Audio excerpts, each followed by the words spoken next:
Antes de comenzar no olvides suscribirte, darle like y comentar. Puedes seguirme en mis redes sociales para apoyarme y proponerme nuevas historias. Enlaces en la descripción. Percy Jackson y los dioses del Olimpo. El último héroe del Olimpo. De Rick Riordan. Capítulo 5. Me monto en un perro y me voy contra un árbol. La señorita O'Leary me vio antes de que yo la viera a ella, lo cual tenía su guasa, considerando que es del tamaño de un camión. Entré en el ruedo de arena y un muro de oscuridad se me vino encima. ¡Wow! Cuando quise darme cuenta, me encontraba tirado en el suelo con una pezuña gigante en el pecho y una lengua enorme y rasposa como un estropajo lamiéndome la cara. Uf, resoplé. ¿Qué tal, chica? Yo también me alegro de verte. Ay. Me costó unos minutos calmarla y quitármela de encima. Para entonces ya estaba empapado de babas. Ella quería jugar, así que tomé un escudo de bronce y lo lancé a la otra punta del ruedo. La señorita O'Leary, dicho sea de paso, es la única perra del infierno simpática. La había heredado cuando murió su anterior propietario. La dejaba en el campamento y Beckendorf solía cuidar de ella cuando yo estaba fuera. Él había forjado el hueso de bronce que más le gustaba y que se pasaba todo el tiempo mascando. También le había hecho un collar y en la etiqueta había puesto un icono sonriente amarillo, en vez de la calavera, entre dos tibias cruzadas. Pensar en todo aquello me entristecía de nuevo, pero le lancé una cuantas veces más el escudo porque ella insistía. Enseguida se puso a ladrar, un estruendo incluso superior al de un cañón de artillería, como si necesitara salir a dar un paseo. A los demás campistas no les gustaba que hiciera sus necesidades en la arena. Ya había provocado más de un resbalón e incluso algún accidente desafortunado. Abrí la cerca y ella se alejó hacia el bosque dando saltos. La seguí corriendo, aunque no me preocupaba que me llevara a la delantera. No había nada en aquel bosque que entrañase peligro para la señorita O'Leary. Incluso los dragones y los escorpiones gigantes escapaban cuando la oían acercarse. La localicé al fin, para entonces ya había ido al lavabo, en el clarón del Consejo de los Sabios Ungulados había sometido a juicio a Grover. El lugar no tenía buen aspecto. La hierba estaba amarillenta y los 3 tronos de arbustos recortados habían perdido todas las hojas. Pero lo que me sorprendió no fue eso, sino el extraño trío que divisé en medio del claro, la ninfa Enebro, Nico di Angelo y un sátiro viejísimo y muy gordo. Nico era el único que no parecía asustado por la aparición de la señorita O'Leary. Tenía el mismo aspecto que en mi sueño, con su cazadora de cuero, unos tejanos negros y una camiseta con esqueletos danzantes, como en esas imágenes del Día de los Muertos. Llevaba al cinto su espada de hierro estigio. Solo tenía 12 años, pero parecía mucho mayor y más triste que un chico de esa edad. Me hizo un gesto al verme, sin dejar de rascarle las orejas a la señorita O'Leary. Ella le olisqueaba las piernas como si fuesen lo más interesante que había husmeado en su vida, aparte de los filetes de vaca. No era de extrañar. Siendo hijo de Hades, Nico debía de haber andado por sitios muy apetitosos para un perro del infierno. El viejo sátiro no parecía tan contento, ni mucho menos. ¿Alguien va a explicarme qué demonios hace esta criatura del inframundo en mi bosque? Perdona, Leneo, le respondí. Es así como te llamas, ¿no? El sátiro puso los ojos en blanco. Tenía el pelaje de color gris pelusa y una telaraña entre los cuernos. Con aquella panza, pensé, habría sido un autochoque invencible. Pues claro que soy Leneo. No me dirás que te has olvidado tan fácilmente de un miembro del consejo, ¿eh? Y ahora, saca de aquí a esta fiera. ¡Guau! Dijo alegremente la señorita O'Leary. El viejo sátiro tragó saliva y espetó. Dile que se vaya. En estas condiciones, Enebro, no pienso ayudarte. Enebro se volvió hacia mí. Estaba muy mona, al estilo de las dríadas, con su vaporoso vestido morado y sus rasgos de elfo, pero tenía los ojos teñidos de verde de tanto llorar clorofila. Hola, Percy, dijo, sorbiéndose la nariz. Estaba preguntando ahora mismo por Grover. Estoy segura de que le ha ocurrido algo. No pasaría tanto tiempo fuera si no se hubiera metido en un aprieto. Tenía la esperanza de que Leneo. Ya te lo he dicho. Bramó el sátiro. Te irán mejor las cosas sin ese traidor. No es un traidor. Protestó Enebro. Es el sátiro más valiente del mundo y quiero averiguar dónde está. ¡Wow!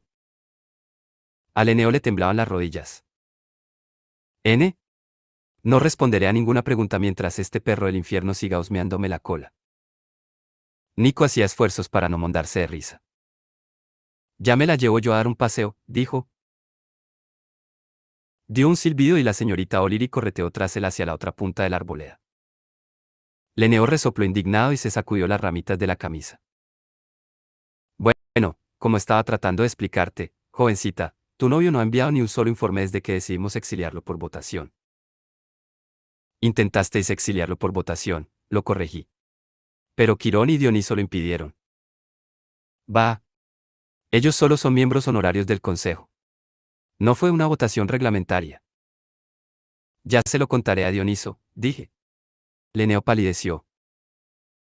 Bueno, quería decir, balbució. Jackson, esto no es asunto tuyo. Grover es amigo mío, repliqué. Y no mentía cuando se explicó la muerte de Pan. Yo fui testigo.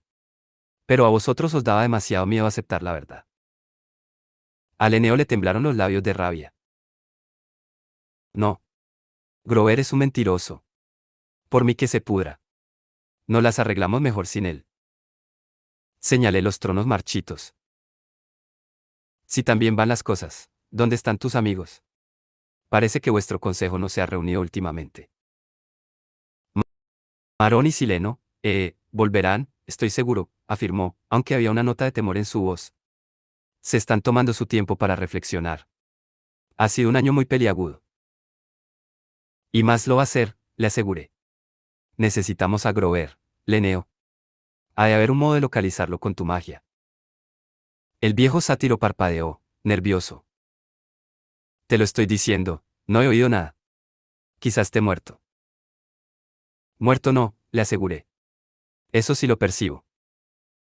Esas conexiones por empatía, replicó, desdeñoso, son muy poco fiables. Pregunta por ahí, insistí. Encuéntralo.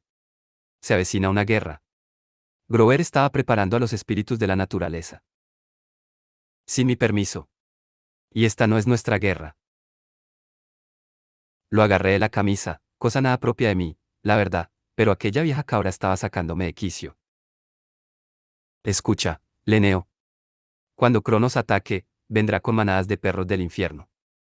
Y destruirá todo lo que encuentre a su paso, mortales, dioses, semidioses.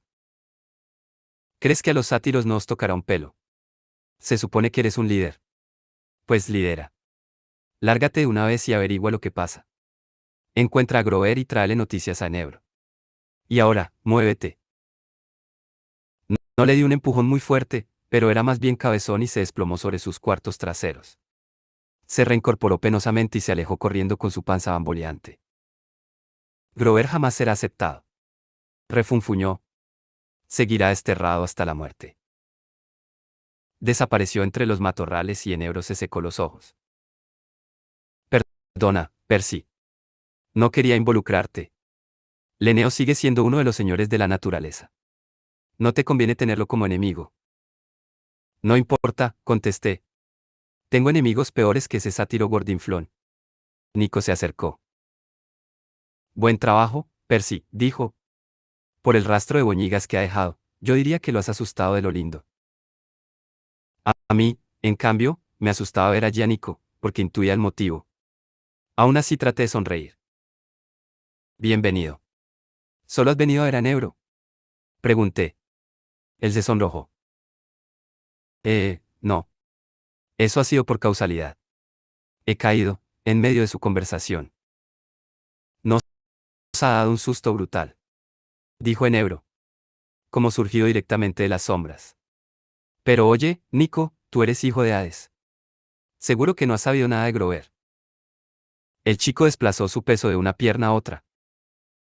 Ya he intentado explicártelo, Enebro. Aunque Grover muriera, se reencarnaría en otro ser de la naturaleza. Yo no percibo esas cosas, solo detecto las almas mortales.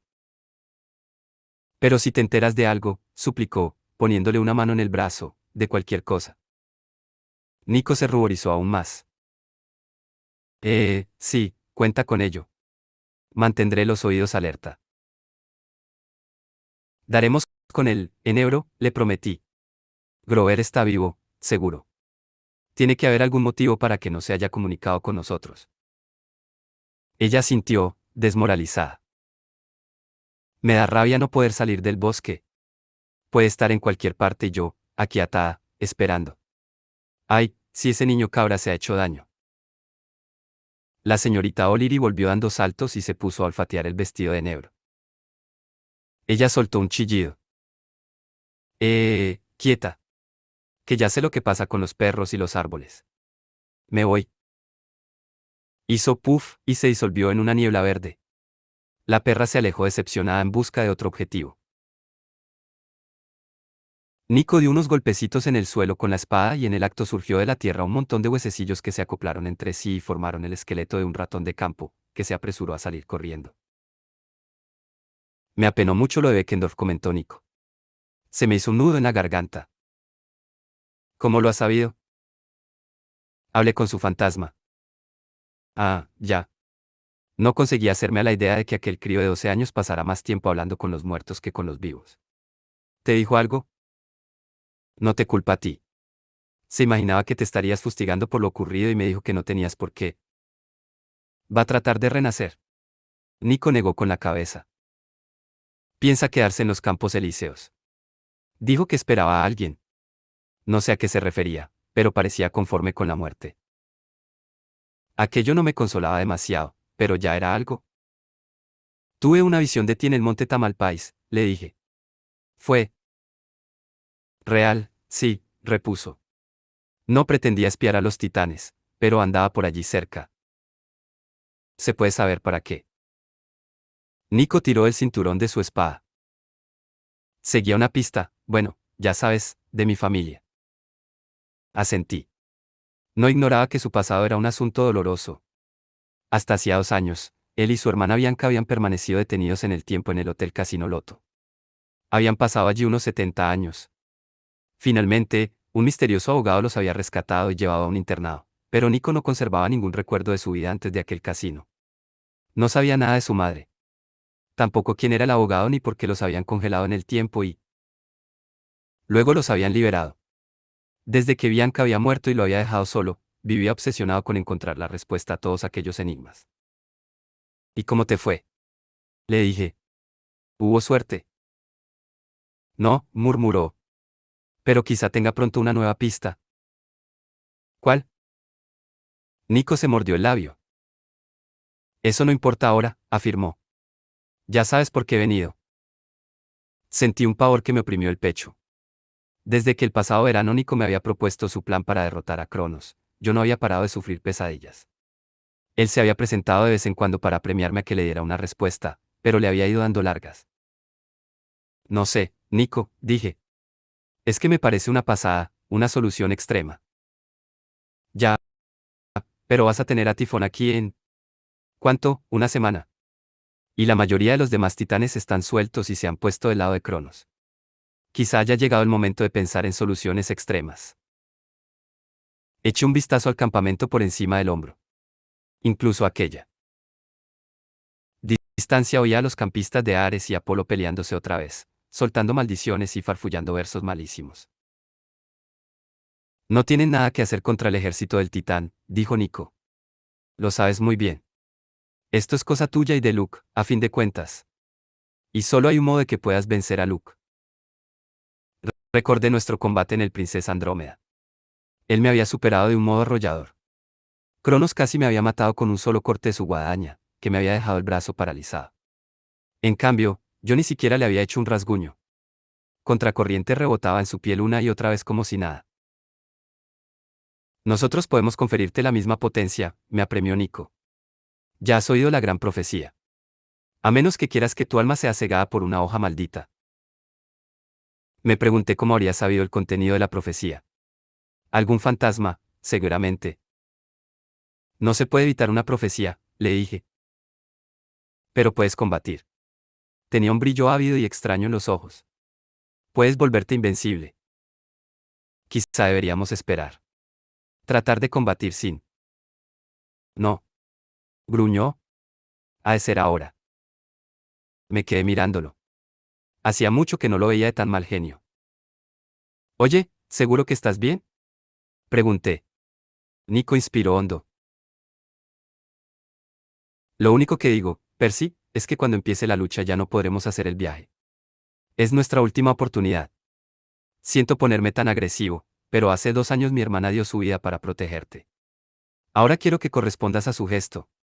Tienes que hacer lo que sea para mantenerte con vida y derrotar a Cronos. No me gustaba la idea. Pero entonces me acordé de Annabeth llamándome cobarde y volví a sulfurarme. Nico tenía razón.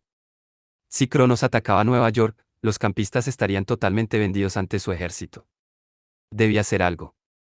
La idea de Nico era peligrosa, quizá incluso mortal, pero tal vez serviría para darme ventaja en el combate. Está bien, decidí. ¿Qué hay que hacer? En cuanto vi su fría y espeluznante sonrisa me arrepentí de haber accedido. Primero tenemos que rastrear las huellas de Luke, explicó. Saber más cosas de su pasado, de su infancia. Me estremecí al recordar el retrato que le había hecho Rachel en mi sueño, aquel Luke sonriente de 9 años. ¿Para qué tenemos que hacer eso? Pregunté. Te lo explicaré cuando lleguemos a nuestro destino, dijo Nico. Ya he localizado a su madre. Vive en Connecticut. Me quedé de piedra. Nunca había pensado en su progenitor mortal. Yo había conocido a Hermes, su padre, pero de su madre ni siquiera había oído hablar. Luke se escapó de casa muy joven, le dije. No sabía que su madre viviera. Ya lo creo que está viva. Su modo de decirlo me puso la mosca en la oreja. ¿Qué clase de persona horrible sería? De acuerdo, asentí. ¿Cómo vamos a Connecticut? Si quieres puedo llamar a Blackjack. No, dijo, frunciendo el entrecejo. No les caigo bien a los Pegasos, y el sentimiento es mutuo. Pero no necesitamos volar. Dio un silbido y la señorita O'Leary apareció galopando entre los árboles. Tu amiga puede echarnos una mano. Nico le dio unas palmaditas en la cabeza. Nunca has hecho un viaje por las sombras. Un viaje por las sombras.